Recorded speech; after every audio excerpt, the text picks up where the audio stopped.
so surreal. So we have some really amazing people with us this afternoon, and basically what we're going to be doing is we're kind of just going to chill back a little bit, discuss our experiences as people of color in the LGBTQ spectrum, and just kind of hang out. And if you guys have any questions, what we'll do is later on in the stream, I will open up the floor, but I do have a few that I've come up with myself. What we're going to do first is we are going to introduce our lovely people over here on this wonderful panel that we have.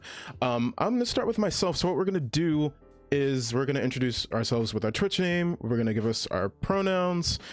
We are going to say where we are on the spectrum and then what we stream. So I, if you don't already know who I am TjTheXDroid. I am he, him for my pronouns. I am gay, so that is where I am on the spectrum. And what I stream primarily is I stream a lot of RPGs and I love horror games. So we're going to go to the left, well, my left, your right. We're gonna go to the right over here to the lovely Lila. Lila, can you tell us a little bit more about yourself? Hi, my name is Lilabobina. I go by she, her, sometimes they.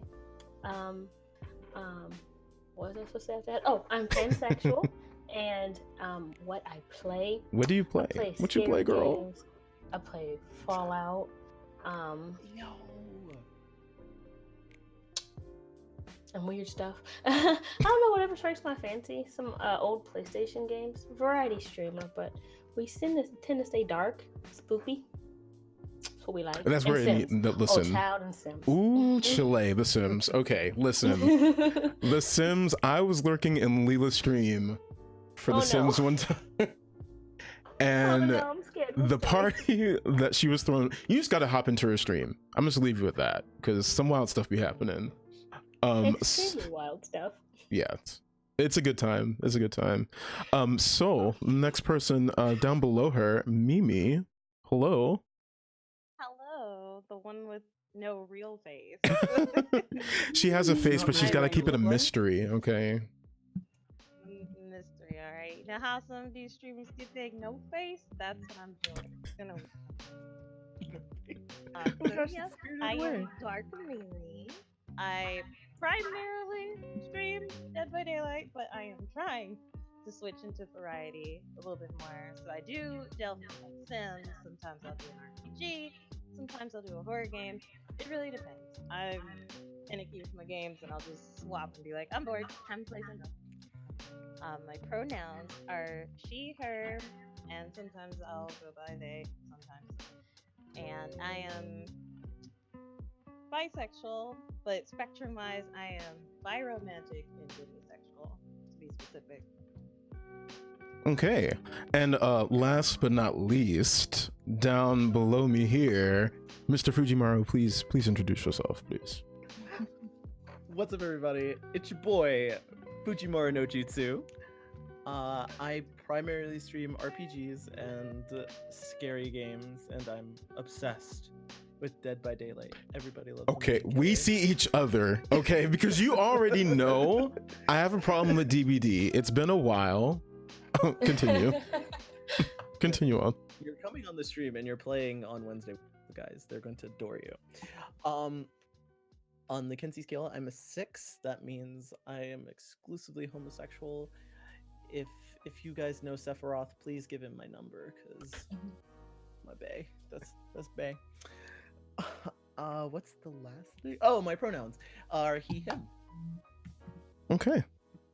Well, everyone, thank you for that. I hope you all enjoy hanging out with us and getting to know a little bit more about us and our experiences. So what we're going to start off with is we're going to start off with an icebreaker, which I think everyone should easily be able to answer, and that is, who's your favorite artist? And I'll let you all go first. So Leela, if you would like to start. Ladies first. No pressure. Favorite? I mean, one of your favorites, if you can't think of your immediate favorite, because I already have mine. When you say artist, what type of artist are you talking about? Musical artist, how about that? Oh. All right, so I have a very interesting path with music, being in different spaces.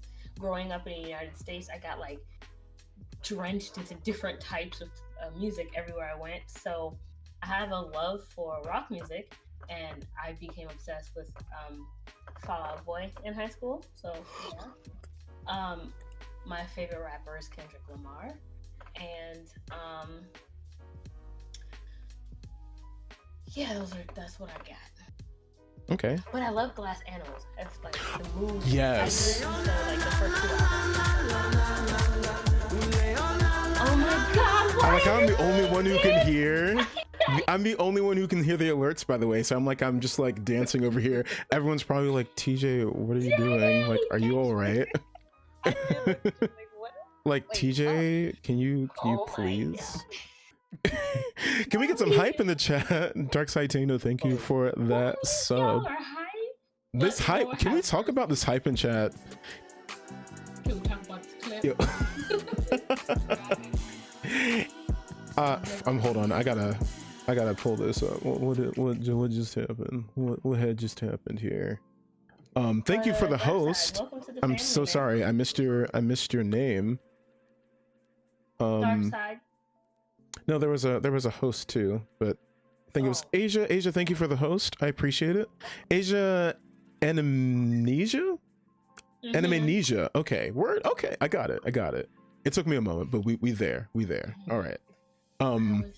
So Mimi, your favorite musical artist? I feel like this is an unfair question to ask somebody. Right? Like, do you know how much music I listen to? This one's just like, Alright. My favorite, and I always cop out on it, sorta, is Janet, because that's who I grew up on. Like, if people talk about Michael, I'm like, my brother made me listen to Janet Jackson as a kid. yes. And True. it wasn't bad. I love her. She's amazing. She's a lovely lady, and she remains my musical idol. But I know recently, I've been like feeling a lot of her. Her is good too. And Isla, I don't really know if people know her. She's redhead. She's pale. She's cute though. She can fight the voice up on her. I was like, oh, okay, Mia. All right. So that's my favorite music. If that's like an indication of my playlist, it goes everywhere. Okay, and Fuji, your favorite musical artist? Again, not a fair question. For a very long time, yes, I've loved Fall Out Boy. I've actually got to see them live and meet Patrick Stump. Oh, I hate you so much. Oh, he is amazing. I still have their first CD signed by him. It's Patrick Stump, you're amazing. But for me, it's J-rock and a little bit of J-pop because Gact is just. Oh, Gact is a lovely person. Oh, someone else knows. Like that's huge. Like every time I'm like, oh yeah, I like. They're like, huh, what? Isn't that Nickelodeon stuff? I'm like, You're no, like, who? no, you don't understand. That Nickelodeon stuff? Oh my gosh. Yeah. Funny. I'm sorry, it's funny. Like you guys don't understand. Like he's 60 and he looks like he's 22 and he has the voice of a god. He has my heart. And my favorite is last song that he wrote for his ex-wife. Like every time he cries, I'm just like, please don't, I can't right now. So. Okay, so for me, I'm gonna have to agree with Mimi. So for me, it was kind of a tie. For like longevity, as overall, as far as like me growing up and me coming into, you know, understanding who I am, especially as a queer person of color, Janet Jackson is my go-to. I grew up with a lot of different albums by her. The one album I was never able to listen to until I was at least, I want to say 11, was The Velvet Rope. And when I got to 12, when I was 12 years old and I was able to purchase it for myself, I was like, oh, I don't see what the big deal is. And I listened to that album and I was like, oh, this is about BDSM and a whole bunch of other things that I probably would not understand and shouldn't know about at that age. So it's like, oh, this is actually about sex. But I mean, honestly, at the same time, I did listen to Janet, like self-titled, and, you know, as a kid was singing Throb and having no idea that it was about, you know, vibrating pelvis parts, and, you know, so that was a thing. If I were to go with if I were to go with a artist of the recent decade for my favorite, it'd be Janelle Monáe. Especially since she's recently come out as pansexual in the past year or so. She never really hit it, but she officially like made a statement about it. So I felt like that was pretty cool. All right, well, that's our icebreaker. Feel free to let us know who your favorite musical artists are in chat. We're gonna move on to the next question. So now we're gonna get to kind of a little bit more of the deeper questions. So I'm gonna go with, when did you first learn about your identity in the community, and when did you embrace it? So it's a two-part question. We'll start with Mimi. Mimi, you go first. So first question, no. when did you learn about your identity? So I always kind of had a feeling I wasn't straight. Like I kind of felt that even when I grew up, but I didn't really realize it till high school. And a lot of people in my family, I do have homophobic family members that I don't talk to anymore. They're the reason I'm not on Facebook. But when I went to my high school, which is an all-girls high school, by the way, they like to blame it on that. I'm like, that ain't it. That has nothing to do with That ain't it. That's Mama. never it. that ain't it, Paul. I know who I am, and I've always Blessed though. I've been attracted to whoever, whatever. Like, it doesn't matter to me. It's that personality. I don't care about whether they are male, female. I don't care. As long as they actually get along with me and they treat me right and respect me, okay. And if there's something there, I'll pursue it. But I basically just knew when I was a teenager, and it wasn't really accepted back then. So I kept things to myself, and then I came out later in my 20s, and my family did not accept that. So the ones who don't accept it, I just don't talk to them anymore. And the ones who do, I'm like, cool. You're that person at the family barbecue. I'm not gonna eyeball you. I think we all have that one person. Yeah. Yeah. You know what Maybe what I find interesting is particularly what you were mentioning about the all-girls school is like, especially when you grow up in a religious household, they try and make it seem like you know, if you are in a school with the opposite sex, they're like, oh, you know, some terrible things are gonna happen to their kids, and you know, they can't stick together because they might, like, you know, make out or do all this gross stuff. But then you have them in exclusively one gender schools, and you know, when people come out as bi or gay or otherwise, then they're blaming that. So it's like, what? It's like one thing is a problem to them, and then the other thing is like equally a problem. So it's like, which one? What is? It's so strange to me that, you know, when you're taught at a young age, it's like, oh, boys are gross or girls are gross for the opposite sex, and then when you realize who you are, then suddenly that's a problem for them, or you're considered less than because of that. So but when did you embrace your identity, Mimi? When did you just officially like accept it altogether? I embraced it. I said, all right, I'm 18, not fully out of house. That's not how that works. Sorry, Kat, that ain't how that works. But I embraced it. I said, you know what? This is stupid. I'm not gonna hide who I am. I'm bi, I'm proud, and I'm loud about it. And who am I like is who am I like. Whatever. A lot of my family will try to make it about like sexual thing. They're like, we don't want to know about your sexual stuff. And I'm like, I don't want to know about yours either. But that's not what I was getting info about. So okay. And Leela, you were going to say something a moment ago where I think it was something that you were going to mention about something Mimi said. I didn't want to interrupt you in case you had something to contribute. I was just being Okay. weird. Were you? But you could say things. I'm getting my headphones out though, so I can better hear. Okay. Oh. Okay, with the cute headphones, yes. Well, speaking of, since we're going to be moving on to you next, when did you first learn about your identity?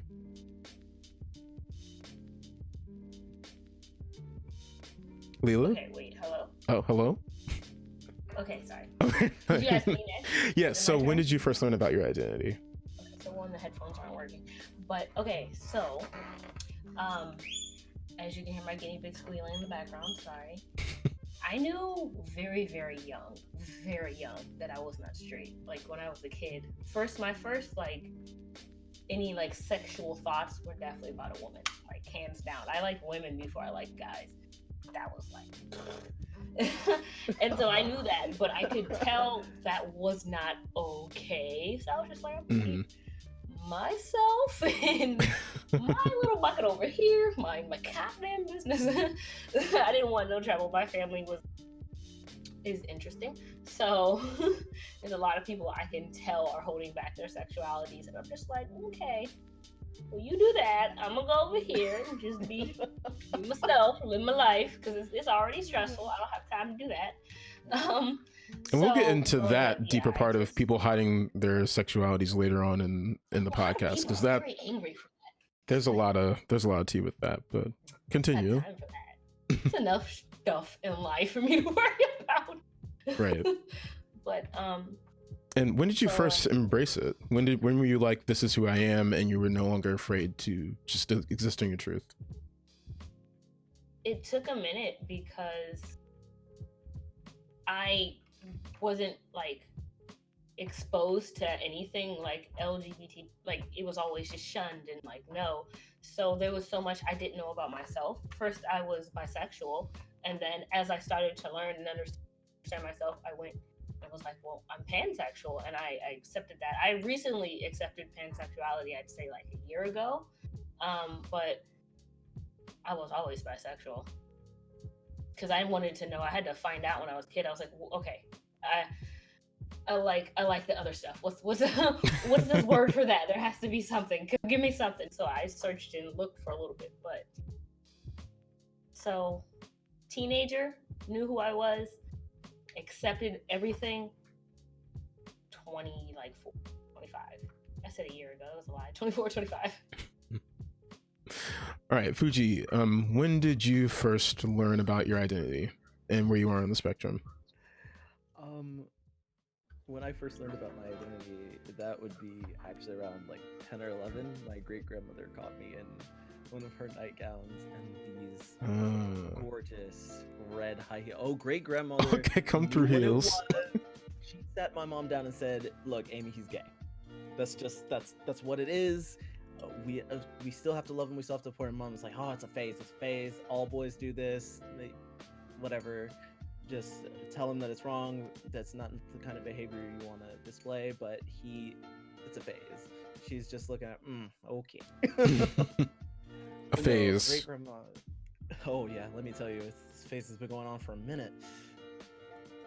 But my great grandmother really just helped move things along at my pace.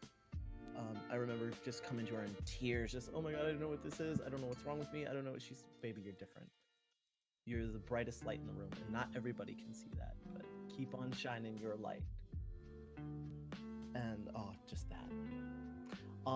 Coming to accept it, that was 16. The reason why I'm laughing because it was only after the most awkward, horrible first kiss you have ever had. Like, tell us a little bit about it. Oh, if you're comfortable enough doing fine. so. No, that's totally fine. So I had this boy, and he's very cute. And we weren't dating. We didn't want to call it dating. So definitely not dating. And he took me to the aquarium, and it was in front of this giant tank with like all these tropical fish and all these sharks. And I love aquariums, by the way. If you ever want to take me on a date, aquariums is where I need to be. And he just turns my head like as quickly as possible, so my neck cracks, and just this half kiss on my mouth with teeth, and then his tongue like poking at my teeth. It was so awful. Oh no. Oh no. I was like, okay, well, this would be nice. I'm glad it's him, but but just at that moment I was like, okay, so boys, that's fine.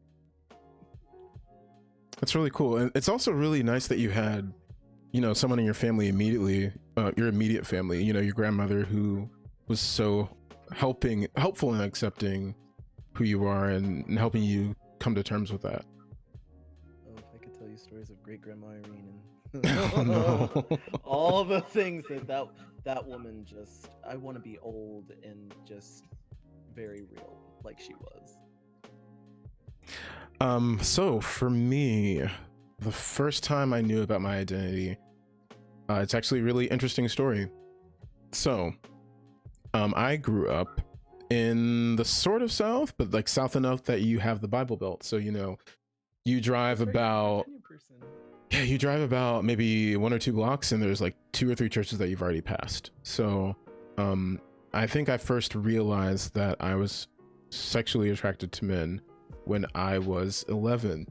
And it's so funny because the way in which I found out, like in my head, it made sense at the time because, you know, when you're self-hating, when you have self-hate in your heart and, you know, you have internalized homophobia, anything that makes sense is not there in your brain. It's just, you can't make sense out of nonsense. And what I thought I was going to do is, by mocking homosexuality, I was going to look up porn and laugh at it. So that was me kind of, I mean, I had already realized I had kind of an attraction to the same sex before. But then as I got older and then I realized I was like, I actually don't have any interest in women. Like I've actually, full disclosure, I've never actually dated a woman. I've never actually had any kind of attraction to a woman. So in my middle school years is when I would say I like kind of realized, oh, like this is a thing. Like there's actually a name for this and I know who I am, sort of. So cool. I went through maybe about 3 years of kind of being like, okay, this is me. And I don't think I was too afraid to kind of mention, you know, in passing conversation that I was gay. I was kind of afraid of, you know, the kids at school because they will literally bully you for just breathing air. So God forbid you were a gay black man in, you know, like the early 2000s. But the biggest moment where I was like, oh, there's people who are not okay with this, was when we were going to church one day. And I'll never forget it. My great uncle was a pastor and he was going on some kind of sermon. And I do not remember how we got on the subject, but he immediately went to God made Adam and Eve and not Adam and Steve. What people love to reference every time they try and make it seem like, you know, being gay or not straight is a problem. And so I just remember being so confused and being like, what? Like, you're going to hell and all these terrible things? But it's like, I haven't, you know, done anything terrible. I'm not a horrible human being. I still say my prayers every single day. So that really affected my self-esteem. And, you know, I went through, you know, the depression and mood swings and all these different things. I hid who I was. I don't think I got to actually embrace who I was until I want to say 21. 21 was when I was like, okay, I've known I'm gay and people are going to be, you know, upset about one way or the other, but I just don't care anymore. And at that point, I was just like, this is who I am and I'm comfortable with that. And I made peace with it. So, with that being said, this is a perfect segue into the next question. So have you come out to your friends or your family? And let's change it up this time. So Fuji, let's have you start. Well, I guess in your case, you were kind of outed, weren't you? Yeah, more or less. The final confirmation came when my mom kind of found my journal and read certain pages. That was like, okay, this is it. To my friends, yes. Oh my gosh, I have such a wonderfully diverse crowd that I get to romp around with. That it was, oh, Fujimaru is gay, and the sky is blue. So yeah, I am all the way out. Well, Leela, how about you? To my friends, yes, if they ask, if it's like comes up, but I really kind of just mostly keep to myself because, yeah. But my family, that's never gonna be a conversation that I don't want to do. Not ever. They're fine. And how about you, Mimi? I'm out to all my friends, and I'm not apologetic about it to new people. I'm like, yeah, you have to accept that, or you gotta go. Let's just end up. Let's be 100% real. Yeah. I like to.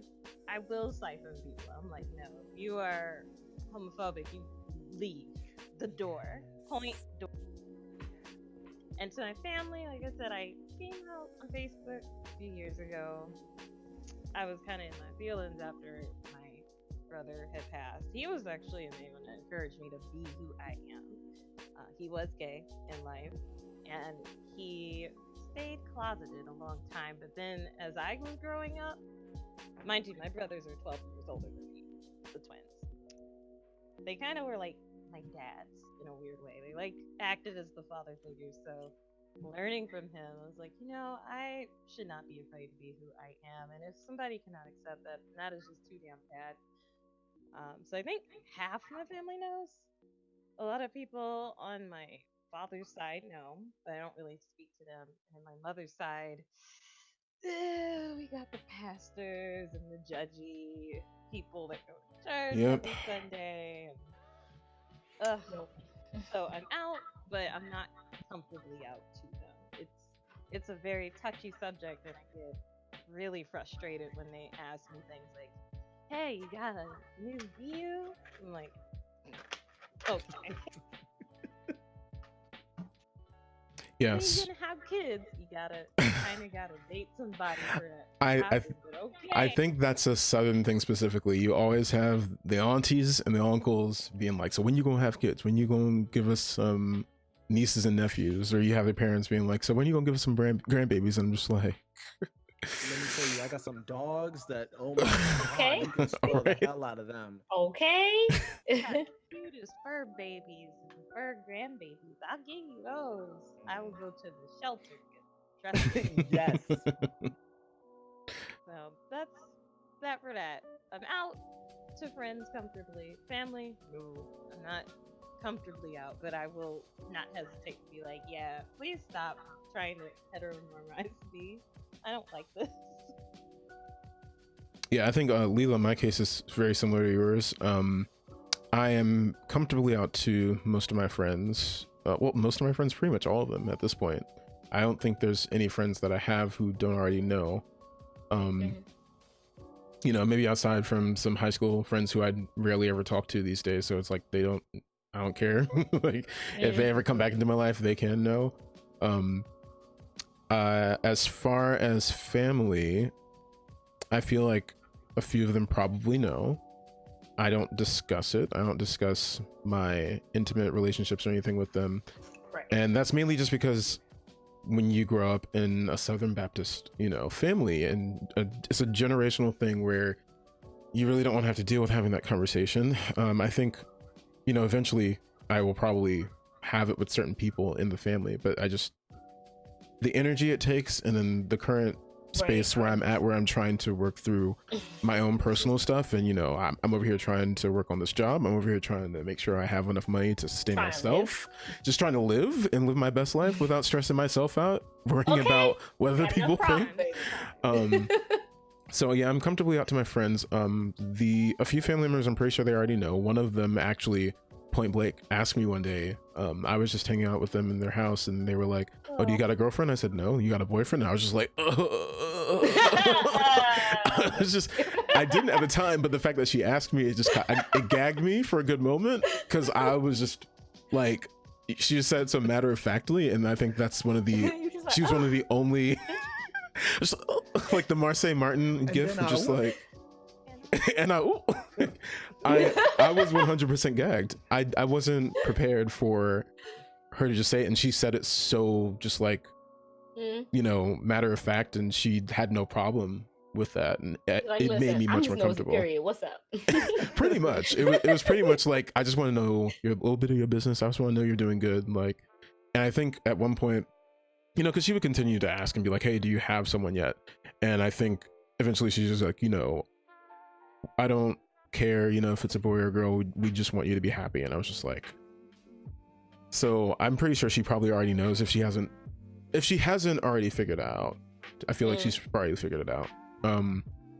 I told my father, so that was a really interesting conversation. I just remember one day I was really in this weird headspace and I zoned out. He was driving us back home, I think from church or going to a member's house, and I just completely zoned out, and he could tell in my face that something was wrong. And I told him, like, he was just asking, you know, are you okay? And I was like, I think I like guys. And it was like, it wasn't like, oh, I think, like, I'm confused. It's like I already knew, but I was like, I wasn't sure how to say that to him. And then, you know, cue the awkward silence for a brief moment. And I think it's something particularly with Black dads where they go through this moment of like, oh, you're confused, it's just a phase, and you know, they kind of just like shrug it off. I was like, no, I've known for quite some time now. And so we didn't really ever talk of it at that point. We got into a little fight, I think maybe a few weeks later, and I told him, I was like, you know, I thought you would be a little bit more understanding and be a little more sympathetic and not try and argue with me over this because you know, I'm gay. Because I think I snapped back at him because he said something really like off the wall, and it made me so mad that I just retaliated without thinking, because it was just kind of like, you're saying words hurt me, so let me just throw something back. And you know, I told him, I was like, I thought you'd be more sympathetic considering what I just told you. And then he followed it up with, well, are you saying that, you know, you want me to accept that you'll have a boyfriend? Because I won't. And that was the last time that we spoke. So about that in particular, we spoke about that probably, I want to say 3 or 4 years ago, and we don't really discuss it, but I'm pretty sure he knows that I'm just like, you know, you can take it or leave it. And I think he probably just needs time to process it. You know, I've seen moments where like when I was younger, I would catch him watching like Logo channel when he'd be falling asleep, and I would catch him watching that. I'm like, maybe he's trying to understand, but he doesn't fully understand. So I mean, I was just flipping through channels and the batteries ran out. Yeah. Stop. Yeah, but him we don't really trying is a discuss really it. good sign, and that's good. Yeah, so that gave me a little bit more hope and less animosity about the whole situation, but we don't really talk about it. And honestly, I don't really want to talk to my family about relationships, period. Even if I eventually do come out to them, like that's not something I want to discuss with them. Y'all need to know my business. So now that we've gone under that, let's get on into the tea. So let's get on into the tea. What this next question, because I feel like there's going to be a myriad of different answers. What have your experiences been like as a person of color in the LGBTQ plus community? And we'll start this time with Mimi. Okay. Look, Fuji's already getting the tea. Hold on, let's hold up. Oh my I forgot to make my apple pie tea. I should have. Hold up, Mimi. I want some. I hope you brewing something good over there. My little fancy tea. I'm going fancy. Oh man. I guess that weirdly goes back to the whole religious family thing, because we all know religious family plus LGBT issues plus being a person of color is going to equal trouble for this. And I find it very hard to talk about issues in our community with people around me, because I feel like most of them don't understand it. I get a lot of interaction through people on the internet because the people in my community, I see the homophobic behavior, see like your colorist behavior. It's overwhelming. And some people were playing it, saying, well, you do live on the south side of Chicago with the ignorant people. not everybody is ignorant over here. I live here, so clearly that's not true. And I don't know. It's hard to find deep conversation and deep meaning with people. And issues that I've dealt with as far as being a person of color and also queer is dating or lack thereof. I've Ooh, tried. Chile. So TJ kind of caught me spill a little bit of tea the other day. A little bit, which I will not fully spill on here either because it's too much. But girl tried to be romantic with someone not long ago, and let's just say that didn't turn out too well, and they showed their true nasty colors of bigoted, misogynistic, racist behavior. It was there, and I had just never noticed it. And it took me being undignitized, basically, to be like, wait a minute. Wait. Yeah. Listen, sometimes lust will make you do some crazy things. Yeah. And then when you snap out of it, you're like, wait a minute. Yeah. Why? How did I get here? How am I here? Who are you? Why do I like you? What's going on? And it's just, it reminded me, I'm like, wow, my dating life is really horrible. For 5 years, I have been just straight single, absolutely nothing. After I had broken up with somebody in 2012. And I was like, okay, I'm just going to focus on me. I'm not going to worry about dating. And then I tried to look into dating apps. I was like, maybe I need to look into something that's a little bit more friendly towards people of color. Because I'll get on here and they're like, no fats, no blacks. Ooh. Let's put a pin in that, shall we? Let's please put a pin in that. My Jesus. You know, like your girl ain't skinny. So it's just like, well, I'm marking off a lot of said that. these boxes here. I tried her. I tried that. That didn't work. Plus, they tried to make you pay for things. I tried Bumble. No. I tried OkCupid. Weird people being like Nigerian queen. Oh my gosh. God. The statistics for OkCupid immediately made that not an option for me at all. Oh yeah, it's in the toilet. And I, even to this day, I am now 28. I've not been in a serious relationship with anyone since 2012 because, like I said, the one I tried, that didn't work. That didn't last long. It wasn't even a relationship. It was just, it was something else. And I don't know. I just find it very hard to put myself out there because I know how I am. I have to be close to someone in order to feel that connection. I know a lot of people will say that, but I'm like, it's not going to work if I don't feel any spark. It's nothing there. Nothing. And being an outspoken person makes it even more hard because they'll see what I talk about and be turned off by that or be upset that I've spoken my mind on an issue that matters and I don't know how to handle it. And it makes me really discouraged. So that's some issues I've been having, like weird issues of, wow, am I gonna be alone forever because I'm opinionated and a person of color and queer and all these check marks that people seem to have for me? Like, I don't know how I feel about them. True. Fuji, how about you? How's your experience been in the LGBTQ plus community as a person of color? Oh God. As you sip your tea. It has its up and downs. As of late, it's been a lot more down. So starting out, of course, I ran into the community like all bright-eyed and bushy-tails, wearing these lovely rose-colored glasses. I think we all have that moment when you first come out because it's just you're riding the high of just being yourself 100%. And a lot lot of red flags just right over my head. And now that, you know, I've been out in the community, I've seen what it's like.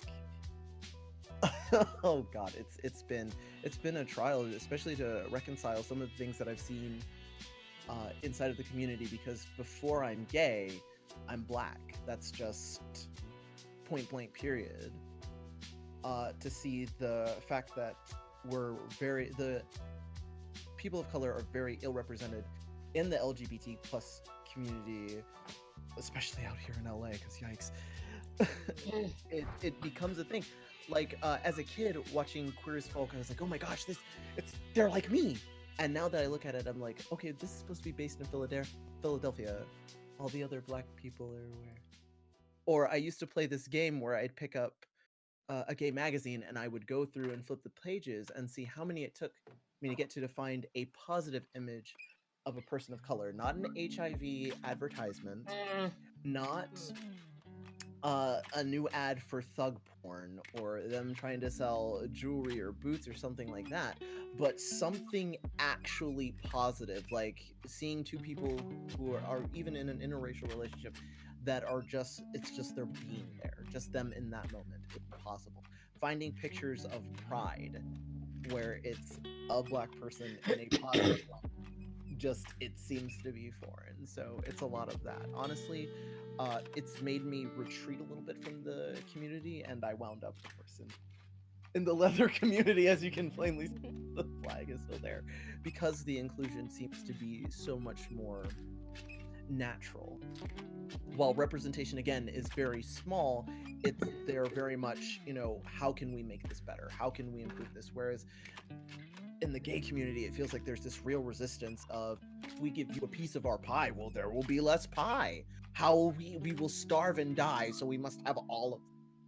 So it's really been that. And especially dating has been a huge, like, oh god, because I have to sit down and have these conversations with my partners and just say, hey, this is a thing and this thing hurts me, and if you were participating in this thing before, let's talk about it now so it won't be an issue later. And these are ways you can advocate for it. It's really small stuff, what you can do so we can get along smoothly. And sometimes it's great and sometimes it's not, and sometimes they're just like, oh no, this is something, there's a lot of things that you've just named that I've been doing and I don't want to fix that, so ta-ta. I'm like, oh well, that's fair.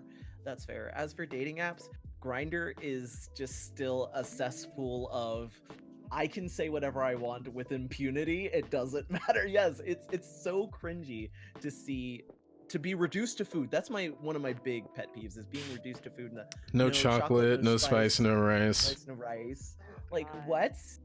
Wow, you have a lot of eating restrictions, but seeing as I'm none of the things. I like how we both said that at the same time. Like, it's that common. It's so bad. It's so disgusting. bad. Or the what is it? Yes, I've seen the no fats, no femmes, no blacks, etc. Straight acting. Oh god, and that too is great. Or BBC. And again, I want to put a pin in that one too. Because I've done so to come to terms with myself and being honest with myself. I've done some skin films professionally to pay for college, because it does. My problem with it is that it was thug stuff, and that just perpetuates all these stereotypes. I'm just like, oh no, that shouldn't be me, because it seems like the gay community runs things like that. Like, the more sexualized something is, they accept it as the standard, and it's just so far from that. What about this says thug? Unless we're talking about Harry Potter. Now that, yes, Gryffindor for life. Ride or die Gryffindor. But otherwise, I mean, y'all, I'm sorry, I'm Slytherin over here, so I'd be Slytherin in the DMs. oh no. But you see my point. Yeah, that's been a lot of my experience in the LGBTQIA plus community, is just the racism is there. Let's call it what it is. The racism is definitely there. a lot of the times it's overt and nothing is being said about it, and I just don't feel that I have the time or energy anymore to constantly combat it. If I see it and it's becoming an issue, yes, I'll talk about it, but otherwise it's like, this community, this portion of the community is for you guys. I have my tribe, and that's kind of where I'm at right now. That's very real. That's real though. Leela, how about you? Oh. Are you there? Leela, come back. I'm here. Can you hear me? Did your webcam go up? Oh no, I Okay, I just want to make sure. All right. hold on, I'm coming. Just want to make sure you weren't losing connection. Welcome back. Okay, so the question is dating or Oh yes, the just question life as is a POC your in experiences the community, right? as a person of color in the LGBTQ plus community.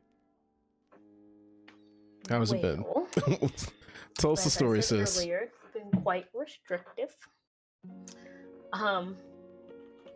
Personally, most of my early interactions in queer interactions have been with non-Black people, just because of one, those were the people that were around me, and then two, those were the people who are open to anything queer.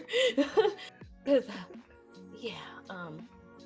since those young times, my circle in my life has opened up, and that's great, but that's just what it was at first. And I internalized a lot of stuff. I did not understand a lot of stuff, but as I slowly started to understand Blackness as it is in the United States of this America, I understood a lot of the being fetishized, and it would drive me bonkers. We'll get into that on the next question. I would run into people who would want to date me, and then I'm gonna tell you a story. So, the first trans woman I dated, she was white, and it was really awkward whenever we were together, and I couldn't put my finger on it. I was like, well, it's hard out here for trans people. Maybe she thinks I might be violent to her, etc., etc., etc. It's scary. That wasn't it, as I found out later on. It was because I was the Black, and it came out in a very mean way. And so then, like, this little circle that was in the town I was in, which was Frederick, rumors and things like spread, and I was just like, how did I get here? What the? It just got really nasty, and like, it didn't bother me because I was like, okay, I just was gonna date the rest of y'all anyway, so I don't really care. But like, it just was immature in my mind, and it was because I don't know. I don't know if like dating me was like a joke, or like try to like see what it's like, or I don't know what the hell it was. But I'm gonna tell you right now, I didn't like it. So I don't know. That was like my only like really bad experience, so to say. The other ones were just minor everyday crap, and you're just like, yeah, I'm not talking anymore. But that was the one experience that I was just like, I'm like, we are already like in boxes of the world does not accept this. Why are you doing more? What did I do? I was just here. I was nice. Just minding your business. But yeah, so I had an experience, but I don't know, being in more Black spaces and places like the Cookout are important to me. I feel like it's really important. There's not too many places I can be Black and queer. I don't find those together very often. So I think like this is important, and places like this are important, because I wouldn't know a lot of people if I didn't. I'm still very in an isolated spot, and there are more people coming out and more people around me, but like, they're strangers, so I'm not gonna be like, oh my god, come talk to me. That'd be really weird. Yes, please come talk to me, because I too am a part of the community. I don't want to be that weirdo, okay? You never know. They're like, Oh my god. Yeah, so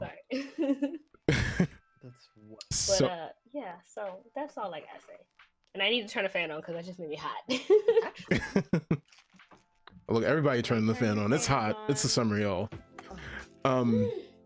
So as Fuji said, a lot of my experience was similar.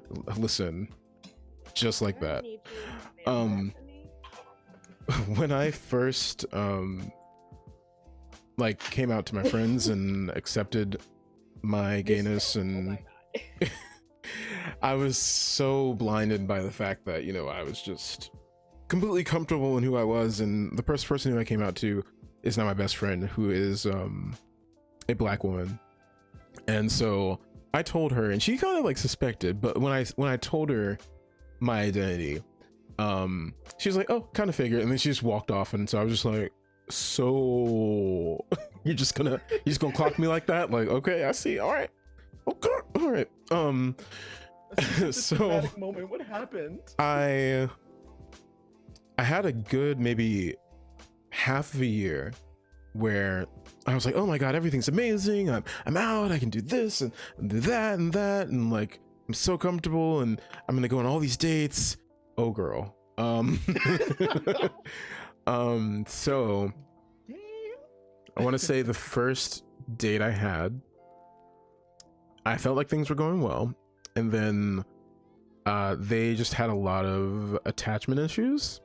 They basically didn't go out and, you know, do things without being with someone. So I was just like, I don't know if I'm, especially, you know, since I was 22 at the time, and I'm like, I'm still young and just trying to figure out this thing called life, and I just came out of the closet, and I'm not trying to suddenly be tied down right now. So, you know, for a little while it was kind of just, you know, getting to know myself, getting to understand my sexuality, just my identity in general. And I, you know, like many of the other gay men, had a grinder as my very first source of, you know, networking interaction with other gay males. And one of the very first things I immediately remember seeing was the same thing, talking about, you know, only into white, or no blacks, no Asians. Black and Asian men particularly, you know, it's like I've noticed when it's Latino men, they get fetishized for being exotic, or if black men get fetishized, it's because they assume that we have a big penis. And then if Asian men are fetishized, because they automatically are assumed to be submissive. And if people don't want to you know, date people from those respective races or cultures, it's because of the stereotypes associated with them, like the idea that Asian men have small penises, or the idea that all black men are thugs. And so I experienced quite a bit of the latter. I remember I mean, this still even happens to me today, and this has been 7 years later. So I remember specifically, I was talking with someone. It was just the most random thing. I was just talking with them, and I think I initiated the conversation, and he follows it up by saying, well, I'm not really interested in black men. And I was just like, okay, well, you know, I'm fine with just being friends. And at that time I was like, you know, not quite as clapbacky as I would be now, where I would just like not deal with any of that shit. But I remember just kind of just keeping the conversation going, and then it got a little deeper into some more intimate discussions and intimate topics, leading more into like the kink side of things. And then suddenly the person wanted to hook up with me, and I was just like, but I thought you don't date black men. And he was just kind of like, well, that's not what I asked, because he was kind of implying that you know, let's have sex, or let's go a little further. And I was just like, so you're fine with, you know, having sex with me or having intimate moments with me, but you won't date someone who looks like me? And I think you probably 100% don't see how problematic that is. So I've had that. I've had comments about, you know, the darker the berry, the sweeter the juice. Am I right? Wink, wink. And this was the weirdest thing. This is when I really knew, like, okay, it can't just be like I'm not just in the Twilight Zone. Like this is actually real life. I had someone who I knew, who I worked with for some time, and we didn't work together after a little while, but we kept in touch because, you know, I consider them a friend, and I don't really talk to them as much these days, but I just remember we had kind of, you know, flirted around a little bit, and, you know, we had expressed interest in each other for a little while, and then I just remember, you know, kind of hitting them back up because I was like, oh, you know, they're pretty cool people, and, you know, maybe they're back in the area and we can like reconnect. And I just remember the conversation completely derailing. It went towards like, oh, I want you to dominate me, and I want to be I want to be your white sub and all this and that. And I was just like, I did not ask for any of this. How are we going so far from where it was in the most random fashion. It just suddenly became like a fetish thing where he wanted me to be the hypermasculine black man who just like showed him who's boss, and I was just like, this is not what I signed up for. I've had incidents where I've literally just tried to start conversation, not, you know, trying to get into someone's pants or anything like that, but I've just excuse me, I've just been discussing random things. I was be like, hey, how's it going? And I remember one time I didn't even get a full conversation, and I just said hi, and then immediately the response was, not into black men, or not into blacks. That's my favorite thing. Oh, let me tell you, one of the favorite things, if you really want to make me mad, like, you know, just say blacks, whites, and all other stuff in between, because it's like, I'm not a load of laundry, so please do not. Like, you're not putting the blacks in the wash, so I'm not. That is my biggest pet peeve for me, particularly when it comes from someone who's not a person of color and they're talking about things of this nature. It just like really bothers me personally. So yeah, I've had quite a few interesting experiences in navigating around that. One thing I particularly noticed too is a lot of the time if I'm going on a date, which is why I'm very picky with dates these days, is like if I'm going on a date, I have to make it very clear what role or position I am. And for those of you who don't know what that is, for gay men, you know, there are tops, bottoms, and all sorts of things in between. And I noticed I had to be very clear about where I was on that line. And that was mainly because everyone automatically assumed that I was one or the other, or like they never actually paid attention to who I truly was. So it was automatically the assumption that, you know, I'm about to be some big dude about to come over here and like, you know, bust it wide open. I'm like, okay, that's not it. What are they, a can of Campbell's soup? It's been interesting. It has been interesting. Okay. I remember I actually had to call someone out because I remember one time, sometimes it comes from your own people in the community. It comes from other people of color. And there was someone who I was talking to, I cannot remember. We had a decent conversation. It was just like a short conversation, and then it felt like everything was going okay. Then suddenly he was like, well, I'm not into black guys. And I'm like, but you're black. But you are also black. So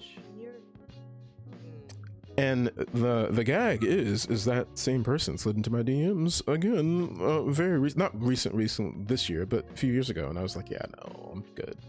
I mean, you can have a change of heart, but I don't want to go down this road again.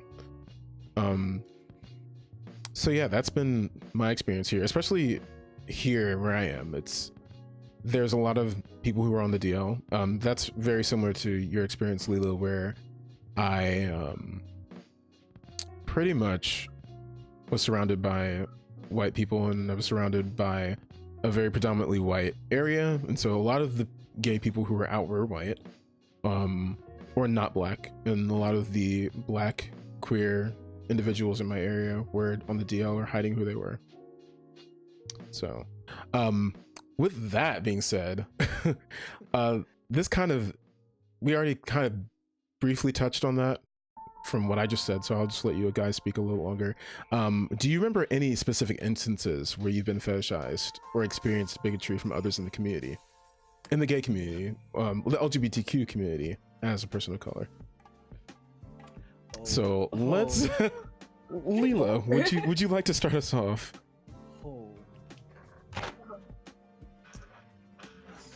So any particular instance that like pops right into your mind?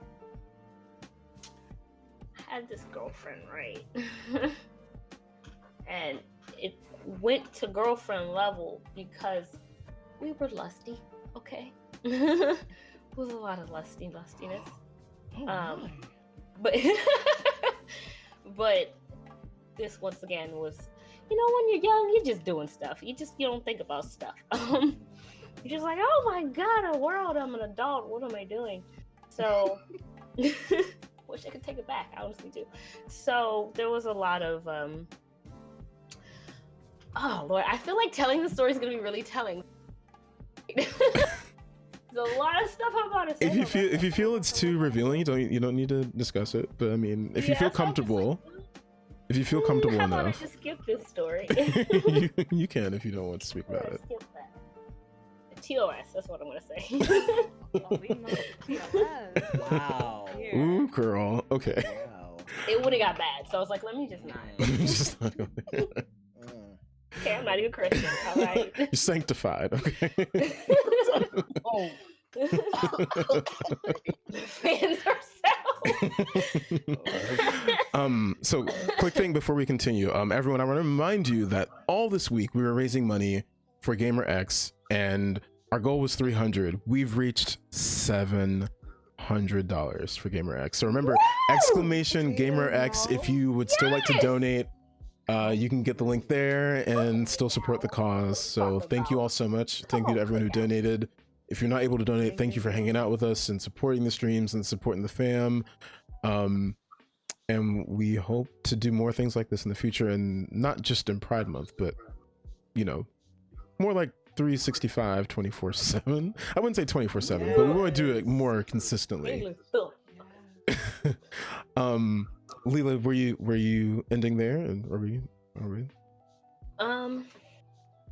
Well, I will say I didn't do as much of the online stuff. So like the little chants that you guys had going are very shocking to me because I've never. I think it's like, very much a gay male thing. That's horrible. It's yeah. Oh my gosh, I'll let you borrow my old phone. The stories that it tells. Oh, I don't want to know. Oh, I have receipts. Oh yeah. Receipts. Just so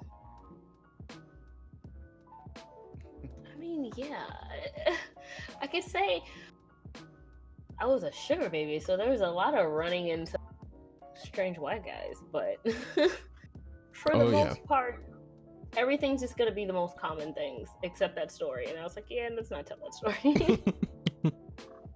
Okay, everyone in chat, by the way, this is a good time to start asking some questions. I'm gonna have the mods kind of keep an eye out on them, and if I miss them, then just bring them back to my attention, please. So Fuji, for you, do you remember any instances in particular that you feel comfortable sharing? There's a list. I feel that I have two that are just 150% just, oh my, we're not doing that today. The first one, I was at a party at a convention, and it was an underwear party, so everyone's in their undergarments. I was talking with a friend, and this little Twinkie thing comes up to me, and he's like, excuse me, I didn't want you to embarrass yourself anymore, so you should just leave because no one in this room is into black people. Someone actually said that to you? Yeah. They said this and expected. I would have kirked off. And see, what killed me wasn't that they said it, it's that it's the temperature of the room. It's how no one else around him at that time felt disgusted. And this was a group of people, so for that to happen, that's the reason why, and I wish today I had changed it. I'm going to take myself out of the situation. I'm just going to leave, because obviously this is not a room I need to be in, because again, the fact that one, he felt comfortable enough to say that in front of a group of people, and two, the group of people are just like, oh, well, I mean, he might as well have been talking about the weather. Like, that for me is just, oh, They agreed with it. yes, Screw that. cringy and problematic, and just Fujimaru leave. And that's what I did. The second one was on, of course, one of those apps, and it was somebody that, you know, we were actually having a pretty good conversation. He was like, oh, I was in my Star Trek uniform. And, Come through, Star Trek. let me prosper, babe. If you haven't seen the L Cars bed. But I was having this great conversation about this, and he was like, oh, and we were making like snide, pervy Star Trek jokes, like, oh, I'll take you back to my room and we'll pawn far over my bed. But then he started talking about BBC. Now, at first, I was trying to be cheeky and I was like, oh, the British Broadcasting Company? Let me tell you, all of Britain and Ireland. Fantastic. He was like, oh, no, that big black. And I was like, oh, no. But all black guys have, you know, just giant. I'm just like, what? How did we do this? How did we get here? You were doing so well. Like, you had the pen in your hand and we're about to sign this contract. And now what? You just light it on fire? Why? Oh my You were God. basically, you were ready and then you were blown. You were like, ooh, oh no, why? Yes, God damn just it. at the finish line. At the finish line, we just trip.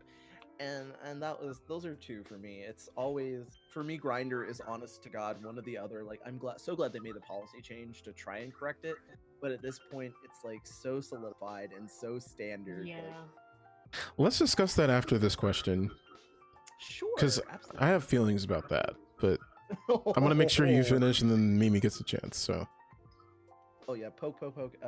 Leather community's great. Just saying, we don't normally like, if someone's fetishizing something, it's something completely different. Yes, that isn't something completely like, you different. know, race that's super problematic like that. We'll put a pin in that too. You know, something less, you know, within that. Yeah. But yes, I'm done now. It's not husky.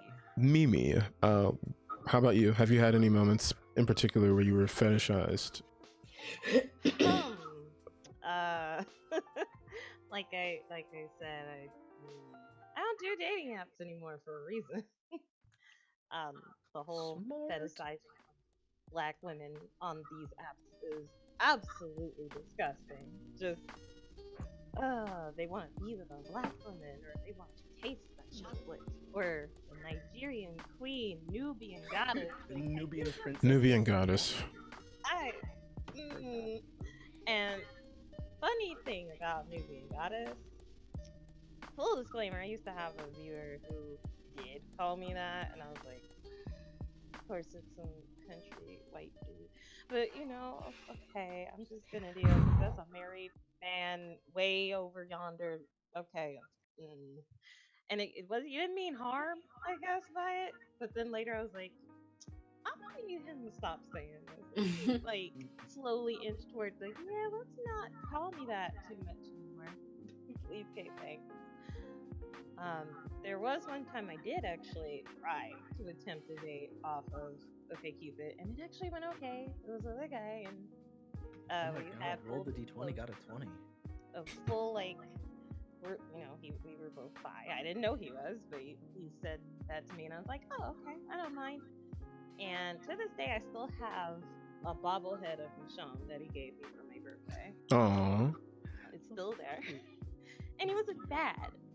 But, I don't know, we went on like a date, and I ended up kind of being nervous. I was like, wait, it's not him. I just have a weird nervous thing around people. So, I had my best friend at the time go to movies with us. She was with her dude. It became a double date. And after that, it was just no calls, no nothing. I went back to the app, no messages. Okay, I'll go back to people calling me a Hershey bar. Okay. Oof. And since then, I've not attempted to really contact anyone, because even on the female-only apps, I would still get that similar thing, and then the conversation would veer off into nothing. It's like dead air. Just hello, how you doing? Hi. that whole thing I hate in chats. Hi, nurse. So Like, I'm wait. curious because from your perspective, that's something that I don't deal with, because I know our experiences for me and Fuji when we are on our websites that, you know, we experience no fats, no femmes, no this, no that. Do you experience people on websites that are specifically for women looking for women? Do you experience, you know, femmes only or anything like that? That is a thing I saw a lot of. Somebody would either want femmes only or don't want fat people or no fats. That's always just a thing. That's like cross platform right there. I'm like, oh God, why? Just deal with the jiggle, okay? Um, so it's either no butch or femme only, and Oh no, Butch. Mm. I don't I haven't heard that. I don't know. I used to think, oh, I'm a tomboy, like as I grew up, and I'm technically not. I'm kind of in between. Like I can like girly stuff, and I can like feminine and masculine. Put the proper words on it. I don't care. Like, if I like a thing, I like it. I'm not specifically butch. I'm not specifically femme. Both. Like I am. Hello, can I just not like be myself? Like, what do you want me to do? I can get dolled up. I can get real pretty. I can also wear a flannel like sweater and some jeans. Like, what do you want? And it's just, I don't know how I feel about it still. Like, I'm afraid to be on a dating app because I'm 28. I'm too damn old. Just, 2 Girl. years to 30. I'm like, I'm old. I don't have time. Girl, we know. Okay.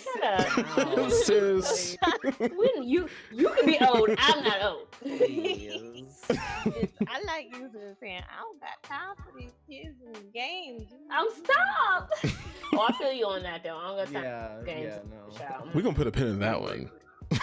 Head in that. No time for games. None. Like, especially after a certain point, it's like I know dating apps. I ask people use for hookups. That's not what I'm looking for. I'm very upfront. I'm like, I don't do hookups.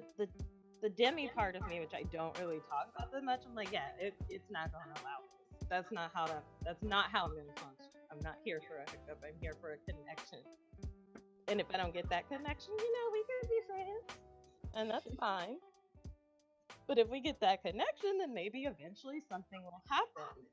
But I don't know. I just wish I could find that connection somewhere, like even off of a dating app. Even if I went outside, it would just be nice. But until that day, I guess we're gonna deal with no spice, no rice, Oh God. no Hershey Ooh. bar. Jesus. Yeah, I remember I was just looking up different articles, and I think this was at a point where my frustration with dealing with the different prejudices within the community was at an all-time high, and I wanted to make sure that I wasn't crazy because, obviously a lot of people in the gay community love to gaslight people of color and make it seem like, oh, it's just a preference. Well, a preference is, based on things that can change. Like if you have a preference for like someone with blonde hair, that's something that you can change. You're born with it, but you can't. The thing is, you can't change your skin tone. And you can have preferences, but it's the way in which you go about them, and that is the biggest problem. Is when you're voicing things like, no blacks or no chocolate or crazy things like that. Leave a room off of preference. Yeah, you just.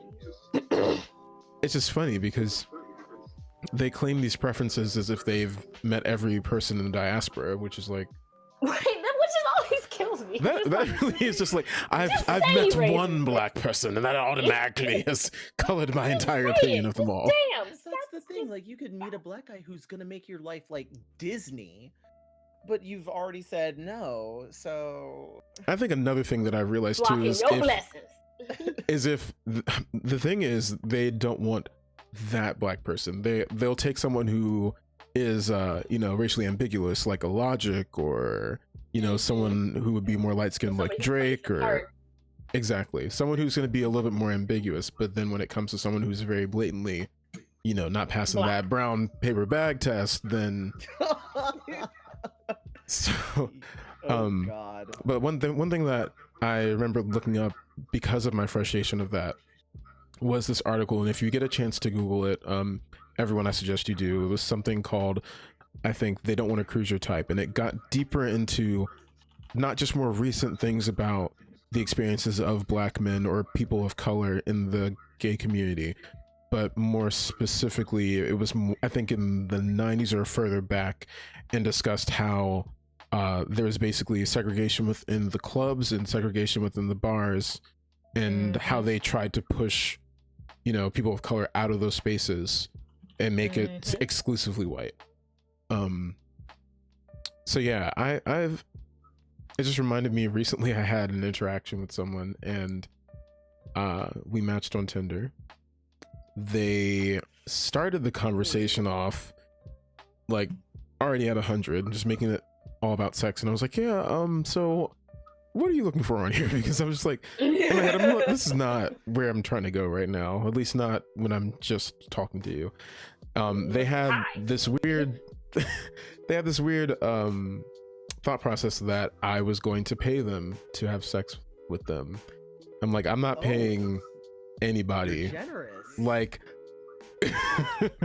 I told my friend, it was like, I may be lonely sometimes, but I'm not desperate. Like, I'm not going to pay you when you matched with me on a website specifically meant for dating or maybe hookups. But it's like, if I'm going to pay someone, I will pay an escort.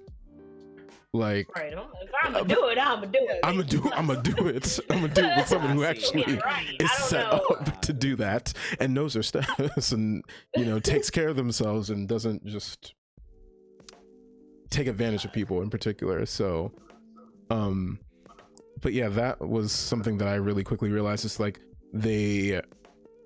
people tried to take advantage of me. A lot of people really tried to because particularly I'm a very masculine presenting queer man, and so I kind of fall in the middle of masculine and feminine. So, you know, I mean, I look masculine, but I like to twerk to Beyonce. I like to, you know, shake that ass a little bit. So I dealt with quite a few different things, and it actually got really a little concerning recently, because there was someone who on their profile very clearly fetishized men of color, and would constantly be like, oh, interested in black men, and I would block them, and then maybe a few weeks later they would have another profile, and I was like, I thought that y'all weren't able to make immediate profiles after that. But one thing I noticed is, I think probably, you know, everybody, we noticed it, we saw him, you see me, we see each other, and I think everyone else clicked and caught on to the fact that he's basically not about that life and just taking advantage of the black men in the community. And so what probably happens is we all block him, and then he realizes it and then makes another account. But Grindr does nothing to stop them from making more accounts, even though they claim that they are supposed to stop that. So let's get into that, which I was going to say is like, for Grindr, if anyone hasn't already heard, recently, I think it was about a year ago, they made this new campaign called Kinder. And the main reason that it was brought up, if you're not familiar with who she is, Monroe Bergdorf, who is a trans woman of color, based in the UK. And so she yo, Livian, thank you for the follow. So Monroe Bergdorf basically brought to the attention more to mainstream attention the different prejudices by posting these messages that her followers were sending her, and brought it into light. And then Grindr was like, okay, well, let's actually do something, and let's, you know, we're gonna go have a sit down with Monroe, and we're gonna discuss how this is problematic and what we can do to help. And so they released this campaign showing off wonderful, beautiful people of color in the community and discussing the different issues. But I mean, I'm not sure, Leela and Mimi, because you probably haven't had much of interaction with that. Have you heard about it? I heard of it, but I was so confused. I'm like, how is this helping your app? Because I hear horror stories. So, like, that's great. You're Accurate. showing, you know, love with people of color. Like even if you just look at the site now, I'm like, oh look, inclusion, diversity. But you can hop on Grinder, boop, random dick pic. Like what? I feel really horrible for y'all. Like why? You poor thing. Yeah, Leela, have you heard anything about it at all, or was it brought to your attention? No idea. This is news to me. No, Yeah. I don't know anything about them social things. I mean, I don't know. I think I'm just a weirdo. Don't. But we love you as a After weirdo. like so much racism so far, I just was like, well, I'm gonna just stick to. You kind of myself. just filter it out. Yeah, you really do. Yeah. So Fuji, I know you had a few things to say about this, so I will let you go. So first of all, let's say Grinder too little too late. Again, like it was allowed to go on for so long and be like so pervasive that it feels like it's ingrained in the app now. Now it's just something that you expect, and I think that's gross. That's a really gross, especially being in this particular community, saying, you know, you've experienced a portion of what prejudice is like. You've experienced a portion of what being discriminated against is like. Why are you doing this? What happened? Especially, I think my big problems with it was when it first started coming out, like Grindr and everything. I noticed that, you know, the community was going through the gay marriage thing, and I kept seeing these prejudices, and I kept also seeing in the campaigns for gay marriage that, oh, this is the same struggle as the civil rights struggle, and one, sit out on that. You may have several seats. Ooh. Two, if this is the same struggle, if this is the same issue, why don't you got our back? If it's the same struggle, why don't you have our backs? Thank you. If it's the same, maybe where you at? Where you would like be if you really want to sit at the table, sit at the table. Okay, don't play no If games. you just want to be here for dessert, I mean, you can't eat here. I'm sorry. That's just. We don't make to-go Too late, plates. Okay. There's no to-go plates here. None. Absolutely not. So I mean, that's really been my sentiment, and I have seen like less of it because people were starting to report it. These accounts are getting canceled, but again, you just pop on and get another account. I think there are better ways to make sure that this doesn't happen. They're just not being implemented. I mean, if you can block an IP address, I'm pretty sure like the app has to use some form of IP that you can just cancel and say, okay, well, if this is what you want to do, you don't need to be in this room. This doesn't need to happen. Or even like sitting down and having that conversation again on a larger scale, saying, well, okay, if this is your preference, there are definite ways to present this information. Like, hi, you seem like a really cool person, but I'm just not into you. I'll take that. There could be a plethora of reasons why you're not into me. But saying no blacks, no, sweetheart. Well, that was always the weirdest thing to me, is like, why do you feel the need to tell me specifically why? And I remember asking someone, why did you need to tell me that you weren't into my race? And they were like, well, people would ask. And I'm like, who's asking why they're... Right, all you have to say is I'm not into you, and then we're done. Yeah, just say I'm not interested, I'm moving on. Like, you know, you can spare me, you know, the internalized hate or something that I might have to deal with as a person of color when 5 billion other people tell me that. That's a great question, because that will make someone stop and think, why did I have to say? Why did I have to add the racism sprinkle on it? Why did I have to let them know it is because of your skin? Boom, racism. Think about it. There's clearly something wrong here. Okay, sorry. And then just watching the wheels turn and then them trying to think of some other excuse. It was just the funniest thing. It's racist, baby. Loved it. Just bye.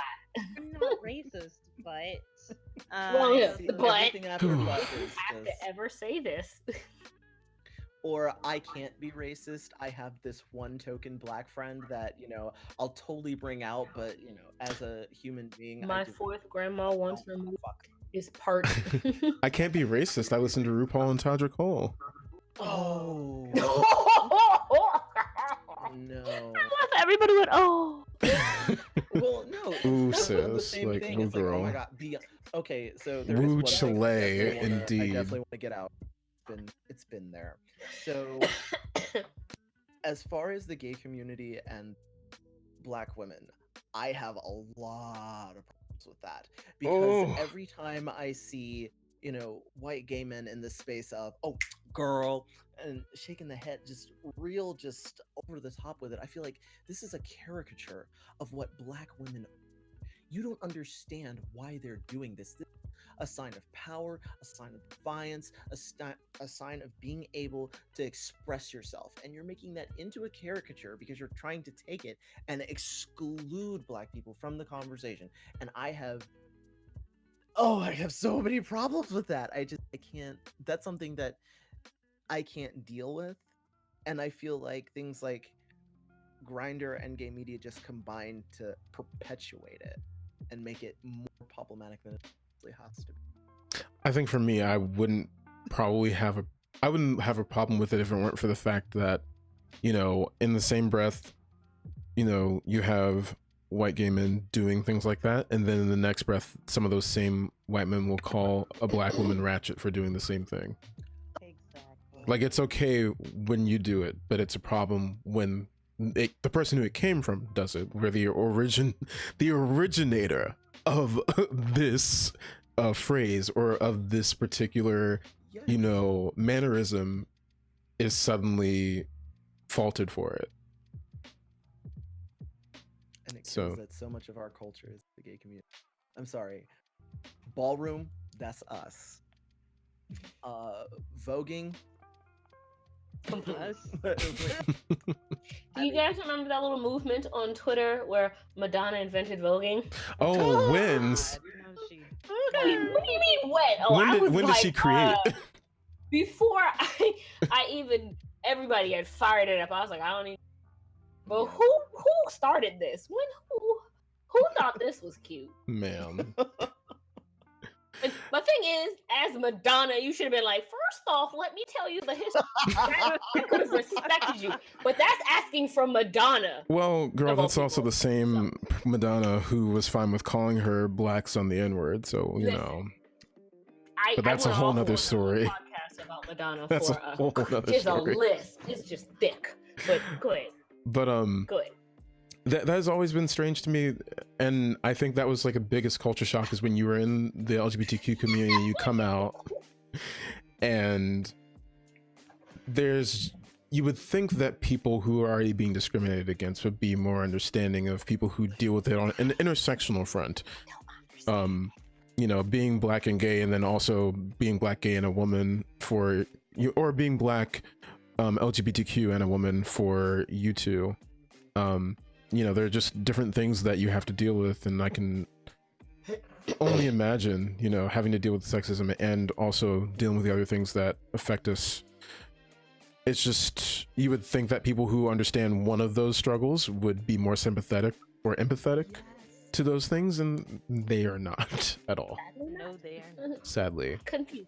But since Fuji brought up ballroom, because I saw Danny mentioned this earlier, for those that have watched Pose, what influence has it had on you, and do you think it is a step in the right direction to making our community of LGBTQIA plus more inclusive? Yes. I have feelings. I have so many feelings. Ah, The Game of Thrones addiction turned on to Pose and then just got cranked up by 20. Okay, so Fuji's getting his life right now. because how many times do we get to show with Black characters in right. of power leading and expressing themselves, and not only Written by, created by, Yes! acted by. Like, It's the I mean, first show. Yeah, it's the first show, I think, where it's predominantly trans actors, and I think it's 5, if I remember correctly. I remember reading about where they are series regular roles. One of the only. And then Janet Mock is one of the only Black trans women to have written and produced a show on like network TV, I believe. and now she has 2 more coming on Netflix. I know. Listen. I'm excited. Oh, I feel like I'm ready for the tears. Bring them. Also, remember, no spoilers. for the laugh. No spoilers for those who are still planning to watch. And if you are, quick side note, if you're in the community, this Sunday we are going to be watching Pose as a family for the Cookout fam. I know where I'm gonna be. So we're gonna be binging posts from season 1 if you haven't already seen it. So make sure you're there. Oh wait, no, this Sunday I start my job. No, you can't listen. I don't know why I threw that up. No. Leela, I will watch with you one day, and we will catch you up, get you caught up. We can do it. I got a job. Let's I'm working in America. I need more things to throw. But Fuji, I feel go like on. But I feel like it's so important that we now have, well, not now, but we have this wonderful show that's exposing more Black culture to the world and saying this is us. There's no taking it away from us now. That this is us. This is us expressing. You can't tell me where we are. Yes. They're speaking for themselves. And I feel that it's also creating this conversation inside of the. Now it can't be ignored. It can't be, well, oh yeah, some white queen over there made it. No, because you're all watching it. You're all seeing this. You have to recognize it.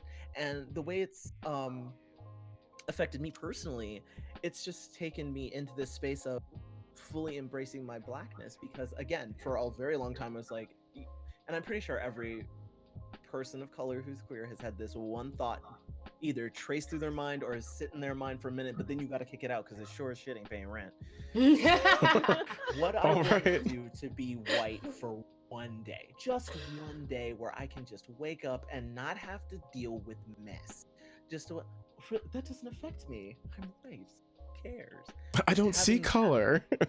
Yes, just having that moment. Then you see color and you're just like, what?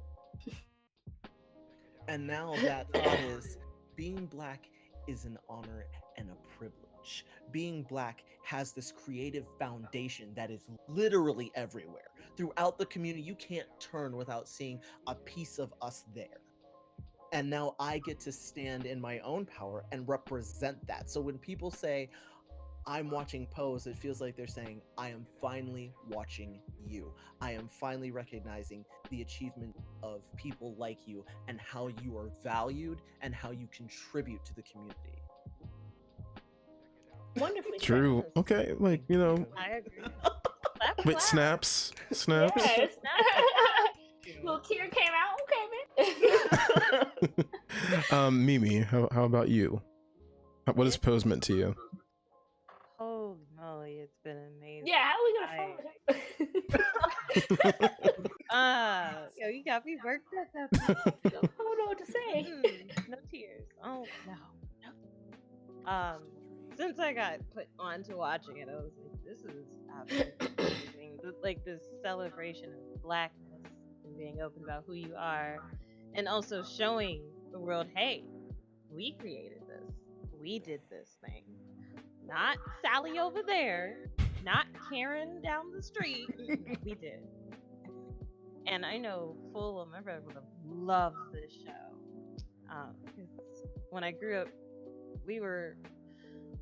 my brothers actually did have trans friends and drag queens, and just all over, and they were so closeted, and I didn't realize this as a kid. I was such an oblivious little thing until I got to be a teenager. I'm like, so this is really the culture that they were doing, and I didn't know it. This is lovely. Like, these are my people. And Well, the life lessons from Pose. Oh man. Oh. Yeah. Well, I think particularly too, when you're a kid and you see, you know, trans men and women, you don't see them as they're trans. You see them as men and women because that's what they are. Yeah. And so as a kid, it's like, concept, isn't it? what, Like, you know, calling people by their like, preferred pronouns. What is that? And because my brothers had one friend in particular, and they would always dress as a male around me because they were afraid of scarring me or something. And when I got older, I'm like, you don't need to do that. What are you doing? Be who you are. I know, I already knew. I figured it out. I'm not an idiot. I respect you, friendo. You and your pronouns and the way you dress. All of you. I am not ignorant. As much as you've been around ignorance, you already were around me as a child. You know, I'm not raised to be ignorant, which is, I don't know. I always found that funny that we're not raised to be ignorant, but yet we have ignorant people who raise us. I don't want to touch on that. That's a pin. That is a pin. I don't want to do that. But to just have this like monumental show and to have it be as groundbreaking as it is, it has cemented itself in my heart and in this community, and I hope that more people can watch it, especially those who don't understand. Need to watch it and understand and learn. Mm-hmm. That is like one of the gateways of learning. I'm going to say it is. I would actually show that to some of my bigoted family and go, these are the people that you make terrible jokes about. These are the people that you don't want to respect their pronouns. You see, they're human like you, so you need to learn from this because these are people's real stories. I don't want to get on my soapbox no more. Watch Pose on Tuesdays on FX, y'all. Okay. Leela, how about you? What has Pose been? Well, you haven't watched it yet, have you? Have you watched parts? I have. Okay. I don't think I've seen like the last episode. Okay. No. Yeah, we recapping, so we catching up for that for you. What? Yeah, I'm not gonna be able to be there Sunday. Go ahead, because it's on Netflix. So, all the great answers before me. So I'm just gonna say, it let me know a lot more about the trans community than I had, because there was just a lot. Like, okay, like I said, I wasn't like, I don't know, as a child I was very sheltered. I had no idea that there was such a war between the trans community and the gay community. Oh, I was girl. oblivious to it until I saw Pose, and I was like, wait, what? And then I just got to the computer. I was like, wait, what? And so I just was like, where does the sense come in? I sit there for a good minute, just completely shocked and at awe. So there was a lot that I learned in that sense from Pose, and I think in that, like, that is really, really, really important, because it's they're talking about themselves. They're showing you what they go through, what their struggles are, and so many of us are oblivious to it until the people who are going through it get a chance to be heard. Like, let people be heard. For once in all these years, the voices that have been squandered for so long are finally getting heard. That is huge. So, yeah. And I want to bring up, I don't want to bring the mood down too much. I want to give full details, but for those of you who are aware of the I think it's the life expectancy of Black trans women or trans people in general, it's not that good right now. And so No, it's not. we need to do better. Collectively, we all need to do better. We need to protect our Black brothers and sisters, because there have been maybe about, I want to say 3 or 4, probably more than that this year, who have passed way too early, way too young. There was 3 people in Pride alone. In Pride alone. 3 trans women in Pride alone that have been murdered. We definitely need to do better, because it was a trans Black woman that started who threw the first brick for Stonewall that everyone loves to bring up and quote. Oh, Marsha, that is Marsha P. We be doing stuff, okay? We be doing stuff. She got stuff done, okay? Let me tell you. Most of the people saying, "Oh, well, who belongs to Pride and who doesn't?" I was like, until you can tell me who she is, sit down, please. All right. I think for me, Pose was really, really eye-opening, because I think in that particular moment, I was just sitting here thinking, like, looking back and wondering how different it would have been for me as a teenager coming to terms with his sexuality, how different things would have been if Pose was in my life at that age. Because, you know, I was a 90s kid, so, you know, the representation we had were caricatures of us, and most of the time it wasn't even actual gay men. It was, you know, Black straight men putting on a face like Shanae, being, you know, Martin pretending to be a woman. And then you had In Living Color, you know, hated it, that. And then you had the well, not really the fetishization, I guess more of like the full-on dehumanization and making us seem like we were just like meant to be pawns, or just kind of like side joke or the butt of a joke for the sake of comedic value. And Brandy, I love you to death, but Zoe Ever After, I peeped that too. And so I think seeing this now, something that I've noticed particularly when I'm watching the show, it's very, for me, I've been through a lot of things emotionally, so it's very hard for me to cry when I'm watching a show, or if I'm watching a movie. It takes a whole lot to get me to that point. But one thing I've noticed is, particularly when I am watching Pose and I'm watching these episodes, there are moments in there where it's like you see so much representation and you see yourself in there so much that literally I think almost every episode I've at least come close to tearing up, or I've ugly cried. I actually watched the most recent episode and I did an ugly cry. For those of you who are on season 2 right now, no spoilers, but the most recent episode, it was an ugly cry. It was not a pretty sight. So I think it's just been amazing to actually see a show made by the POC representing us and in the community, and actually having the real story told, the stories that were kind of shoved under the table for the sake of mainstream, particularly white LGBTQ culture.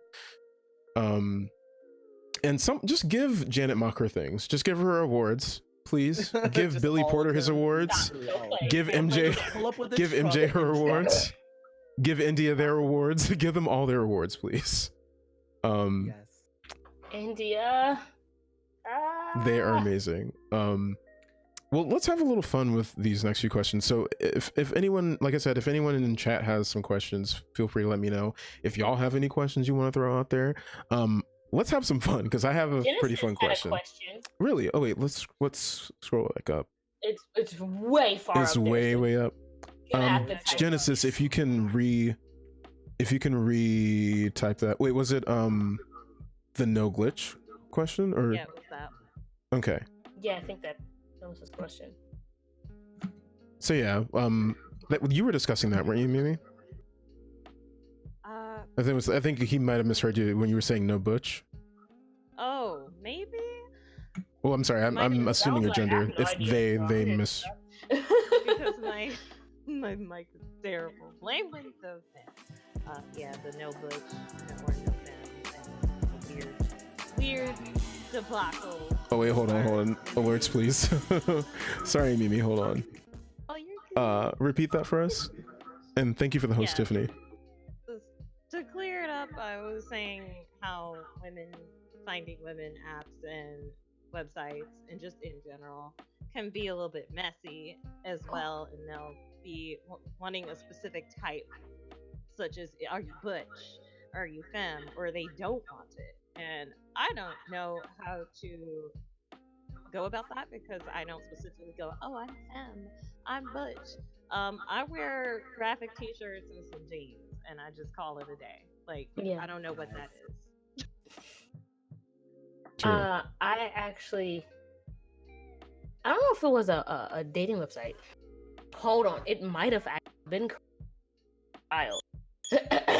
Okay, so when I was 19, there was a lesbian woman I tried to go out with. I'm not gonna say a woman. We're both 19, so a lesbian girl, because we were a child. I was bisexual. I had identified as bisexual at that time. Can I say that being bisexual was fucking hell with lesbians? Okay, because apparently we didn't exist, and so it's the same way in the gay community. Lesbians. Oh, it's the same way in the gay community. I'm going to leave them for a male, and I'm like, if I'm a cheat, I'm gonna just cheat with whoever fuck I want to cheat with. Right? So I don't know what your problem is. Whatever it's going, whatever genitalia I choose, it's still gonna be not you. I think that should be the problem. You should be worried if I'm a cheater or not.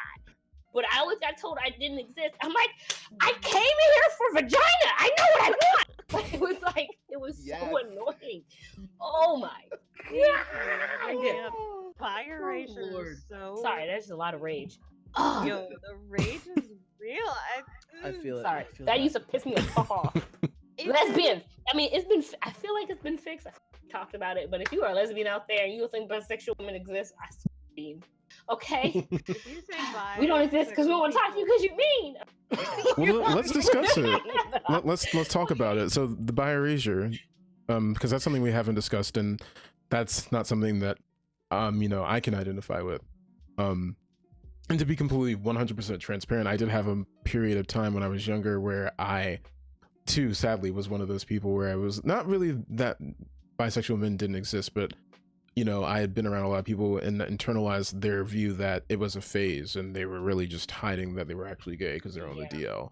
And that, I'm so glad I unlearned that horrible mentality, because that was really, really disgusting. And the fact that it still pervades both sides of the community for us is just amazing. It's ridiculous. Yeah, it's really bad. Yeah, either side just gives them so much shit. It's like, just, you can't win when you're bi, because people will be like, you'll cheat and you'll leave me for this gender, and oh well, you're confused, it's a phase, or I'm just, don't tell me who I am, you're experimenting. It's ignorant. Like, what do you want me to do? Like, if I don't want you, it's like, aren't I talking to you? Didn't I call you? Right? Like, if you're into that person, you're into that person. And the ones who think, oh, well, it's a phase, or oh, this is not real. I'm like, well, then why are we speaking if you have a problem with somebody being bi to begin with? Mm-hmm. Like, I don't have a problem with you being whatever you identify with. Why do you have such a huge problem with this? I am talking to you. Now I'm rageful. Well, I had a different experience with that. I dated a guy who was bi. We had an open relationship because I was like, look, I'm at a high drive. So every once in a while he'd be like, yeah, I'd like to be with a woman if that's okay. I'm like, look, I don't have woman parts. I can't satisfy that need for you. You need to go get what you need to get. Now, mind you, remember where your dog bowl is. You can go to other yards if you want to, but remember, your dog bowl's in this house. You eat out of this kitchen. Just saying. All these quotes and that today. was fine. That was perfectly all right. Just like, if that's something you want, if that's something you feel you need, that's okay. Whew, the tea. Just come back when you're done and we can move on to life. But to say that bi men don't exist, oh, they just can't pick such rubbish. Honestly, truly. So Denny had a question earlier, and he was asking what games are out currently that you think really represent you right now. So I will let Mimi, you start this one off. Oh. No pressure. She wasn't ready. Everything else I was ready for. I'm like, she wasn't ready.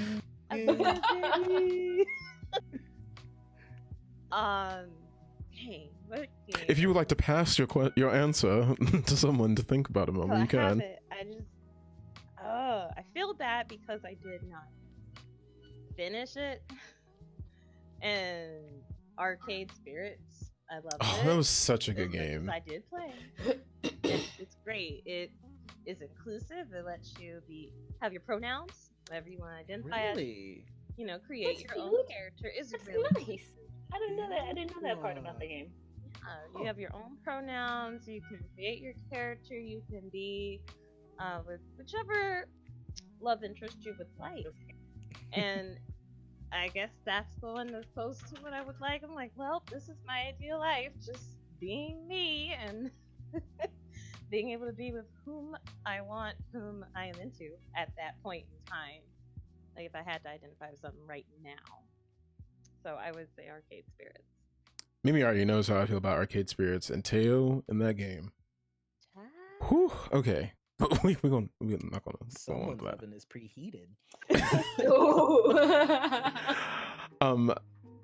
Leela, for you, what game made you feel most represented Like really So I'm represents gonna you. be honest with you guys. I'm gonna let you know I have not played that many games that have let me be myself in that way. Mainly Honestly, because of sometimes the kind of games I play for. I have The Sims, so that's actually a full ass lie. This is very, you know, That's a very- full. I just Okay. completely lie to Just everybody. and the I'm Sims, very sorry. I The entire guess. stream. I'm queer as hell in my games. I don't know what I was thinking. I don't know why I didn't count The Sims. I play The Sims. And so I be doing a lot of stuff in The Sims. It's called Wicked Whims. Y'all might have heard of it. If you haven't, don't look oh it no, up. don't. Oh, This is and now girl. This is not begins. that stream. Hi. Begins So now. I'm gonna say The Sims because it's a life simulator, and I can definitely Yo, be who I am. In Denny, that. And Denny yeah, over here talking about your Sims be rated X.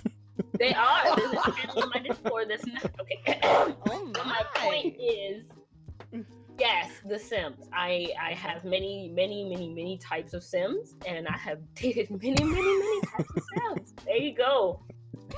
My self sim crazy. I tell you what. Oh, Fuji, for you, what game made you feel the most represented? There are two. With Fujimaru, it's always two. Share both. So the first one, of course, is Skyrim. Being a red guard with dreads, a beard, fucking jacked out, killing dragons. I'm like, this feels so me. And I'm no spoilers, but I'm looking to see if you can have a gay relationship in the game because I know I can marry 5 or 6 women actually. You can I want actually, to see- well, I mean, I don't think it would. That's Is it a small? I mean, I will say you'll enjoy it. Let's just say that. Okay. I won't tell 'Cause I you am. I'm- where. Yeah, but I am definitely questing for it. The second one, believe it or not, is Star Trek Online. I get to be I get to be the embodiment of myself in the Star Trek universe, just this black Vulcan, and I get to play with all my friends. In fact, I get to play with my ex-boyfriend, who we're still friends, but that's how we met. That's how we dated for a little while. We met in real life, of course, but just that aspect of it, I'm like, I always see me. Because, I mean, Star Trek shaped huge chunks of my life. Thank you, LeVar Burton. yes, LeVar. Man, for me, a game where I really felt represented. I think the very first one that comes to mind was when I was younger and I was playing The Sims. Not The Sims 2, not The Sims 3. The OG, like the very OG first Sims? Sims. I grew up with the very first Sims. I was Ooh. 11 when I played Sims 1. And I felt like, you know, I mean, back then y'all already know it was tough to be over here kind of trying to, you know, basically exist and, you know, have multiple skin tones that were actually there for you when you were a dark-skinned person of color. But particularly for me, I think that being a person of color in The Sims back at that time, like I was actually able to sort of represent myself. And then it was like, you could date who you wanted, you could take them on a date, you could basically do anything that you could with the straight relationships. And I felt like that was really, really nice. And I was able to kind of find myself a little bit more because of that. So with that, on top of that, I would say nowadays, I guess maybe Dragon Age or Mass Effect 3. I felt like I could just custom create my character and then pursue whoever I was interested in. So That horrible spray on tan for Dragon Age. oh my goodness, I will say they did better. So jam. They did better in the most recent one, but let's leave it at that. Well, Yeah, much better. we've just had a really good time here. We went on much longer than expected. So we are gonna have to wrap it up here. But before everyone goes, real quick, let us know where we can find you and the social medias. Mimi, you first. Alright, you can find me on here just twitch.tv/DarkMimi. Social media, fair warning, I will talk about issues on there as well as post memes. So if you don't like seeing serious stuff and then maybe a meme to calm me down, don't follow.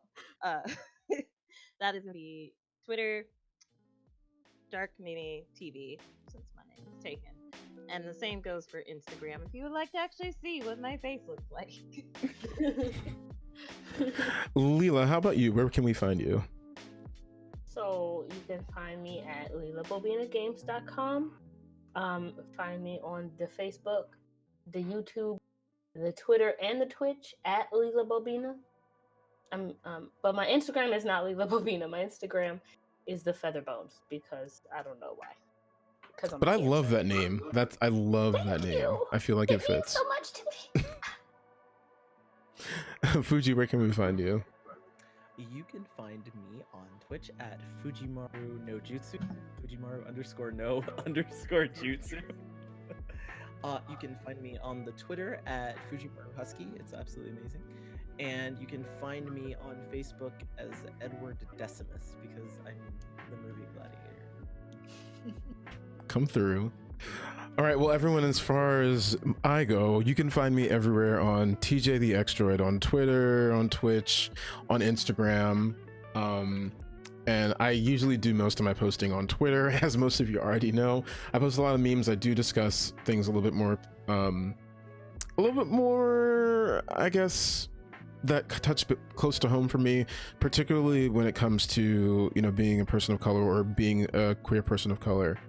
I do discuss those issues openly, which I didn't in the past, but I've been much more open about it, and so that's quite a bunch of different things that you can find on my Twitter page, and you'll probably notice that when you follow. But thank you all so much for hanging out. Thank you for coming to our little roundtable discussion. Leela, Fuji, Mimi, thank you for joining us. Thanks for sharing your experiences. Yes, thank you so much for having me. It's been amazing.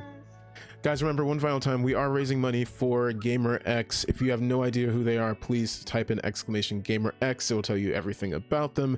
You can go to their website, gamerx.org.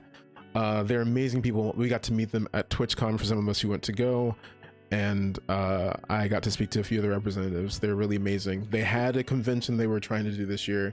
Unfortunately, it fell through due to venue conflicts, but hopefully they can have it come through next year. And that's what we're trying to assist them with and help them with their cause and with their purpose. So we will see you all later. Thanks for chilling with us. And I love y'all for real. No Monique. Have a good night.